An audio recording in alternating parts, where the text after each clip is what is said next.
Hello friends, இன்றைக்கி mushroom gravy செய்ய போகிறேன். பீஸ் புலாவுக்கு side dish.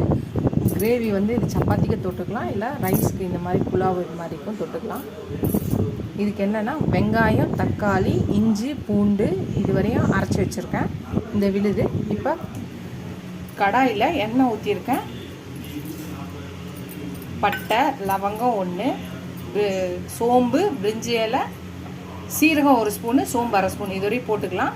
1 spoon red chilli powder, 1 spoon தனியா பவுடர், 1/4 ஸ்பூன் மஞ்சத்தூள், 1 ஸ்பூன் கரம் மசாலா, அரைச்ச வெங்காயம், தக்காளி, இஞ்சி, பூண்டு பேஸ்ட்டு எல்லாத்தையும் போட்டு எல்லாத்தையும் மிக்ஸ் பண்ணிக்கலாம்.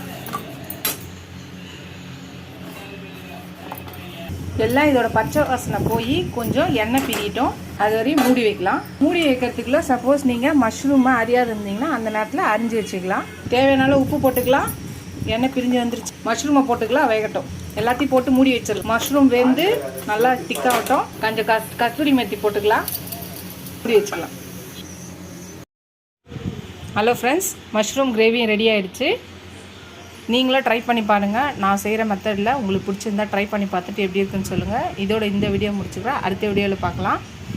ஃபுல் வீடியோவாக பாருங்கள். இதுவரையும் பார்க்காம ஃபஸ்ட் டைம் என்னோடய சேனலில் பார்த்தீங்கன்னா சப்ஸ்கிரைப் பண்ணிவிட்டு பாருங்கள். லைக் பண்ணுங்கள், ஷேர் பண்ணுங்கள், கமெண்ட் பண்ணுங்கள். இதோட இந்த வீடியோ முடிச்சுக்கிறேன். அடுத்த வீடியோவில் பார்க்கலாம். பாய்.